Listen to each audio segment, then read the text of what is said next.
अभी हालात हैं वो ज़्यादा अच्छे नहीं चल रहे हैं किसी भी ओर से, लेकिन हमें पॉजिटिव रहना है। हमारे लिए अच्छे ही चल रहे हैं, भारत के लिए बहुत अच्छे हालात हैं, मैं ये मानता हूँ।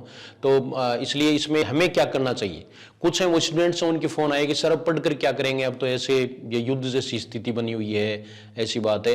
तो इनसे आपको बिल्कुल भी नहीं घबराना है और हमें हमारी ड्यूटी जो भी है वो हमें पूरी करनी है। देश पहले है, नौकरी बाद में है, हम बाद में हैं, लेकिन ऐसे करके हमें समय भी खराब नहीं करना है। यानी हम कोई सा भी काम नहीं कर रहे हैं तो वो भी गलत बात है। तो इसलिए ऐसी जो स्थिति है उसमें हमें कुछ बातों का ध्यान रखना चाहिए। देखो, सबसे पहली चीज है वो सेफ्टी है। अपने और अपने परिवार की सेफ्टी का ध्यान रखें, सरकारी नियमों का, निर्देशों का पालन करें, यानी उसमें बिल्कुल भी कोताही न बरतें, दूसरों को भी रोकें और हमेशा जो है ना वो पॉजिटिव बने रहें। निगेटिव न्यूज है उससे घबराएं नहीं, कुछ ऐसे न्यूज भी आती रहती हैं उन पर बिल्कुल भी विश्वास नहीं करना है। हम बिल्कुल ओके हैं, बिल्कुल अच्छे हैं, इसलिए घबराना नहीं है। अगर आप पढ़ाई छोड़ दोगे तो आप ज्यादा डिमोटिवेट होगे और हमारा मन भी है वो पढ़ाई में नहीं लगेगा और हम कोई सा भी काम नहीं कर सकेंगे। तो मेरा कहने का मतलब ये है कि आप ऐसे समय में घबराएं नहीं, बल्कि पढ़ते रहें। अगर आप पढ़ोगे तो अपने आप को ऑक्युपाई रखोगे और उसमें अपने आप को इन्वॉल्व रखोगे। कुछ है ना वो जैसे पूरे दिन है वो न्यूज समाचार पूरे दिन सुनते हैं, ये बिल्कुल सही है कि हमारा देश है वो सबसे पहले है। जैसे कहा है ना कि मैं रहूं या न रहूं, मेरा भारत रहना चाहिए, ये बिल्कुल सही है। परीक्षाएं वो स्थगित हो रही हैं, इस बात को लेकर के मेरे पास बहुत सारे फोन आए, तब मैं आपके सामने उपस्थित हुआ कि सर अब तो क्या परीक्षा हुआ है।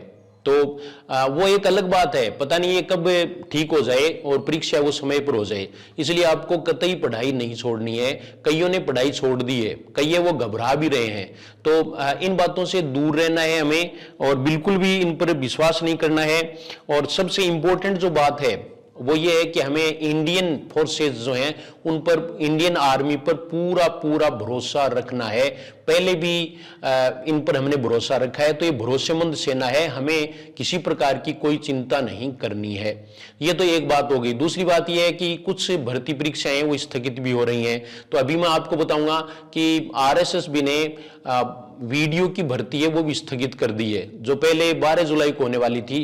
तो ये आप एक समाचार है वो यहाँ देख सकते हैं। तो इसका मतलब ये नहीं है कि सभी भर्तियां हैं वो स्थगित हो जाएंगी, लेकिन कुछ आगे जा सकती हैं, ऐसा हो सकता है। लेकिन तैयारी की हुई कभी बेकार नहीं जाती।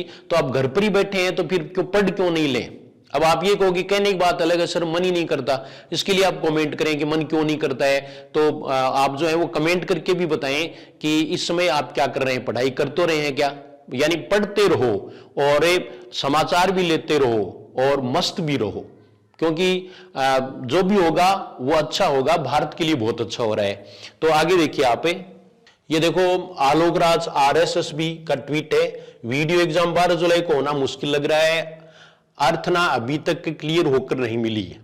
यदि समय से अर्थना पूरी तरह क्लियर होकर मिल जाती है तो अगस्त के अंतिम सप्ताह में एग्जाम कराने पर मनन किया जा सकता है। एक बार अर्थना पूरी मिलने दो, यानी पूरी मिली नहीं है, इसलिए ये अभी फॉर्म भी शुरू नहीं हुए इसके। आरएसएस भी ग्राम विकास अधिकारी यानी वीडियो भर्ती 2025, कुल पद 851 है। परीक्षा 12 जुलाई को आयोजित नहीं होगी, ये स्टेटमेंट है। 12 जुलाई को तो नहीं होगी।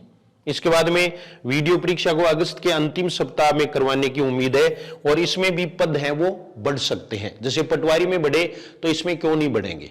इसलिए तैयारी में लगे रहें, बिल्कुल भी कोताही नहीं बरतें। विशेष रूप से मैं फर्स्ट ग्रेड वालों को ये हिदायत दे रहा हूं, क्योंकि उनकी परीक्षा है वो अब सबसे पहले है, तो रीट वाला झमेला है वो भी सलट गया है। अब आप इस तैयारी में और दत्तचित्त होकर के लग जाएं और देश का पूरा सहयोग करें, फौजी भाइयों का हौसला अफजाई करें। जय हिंद।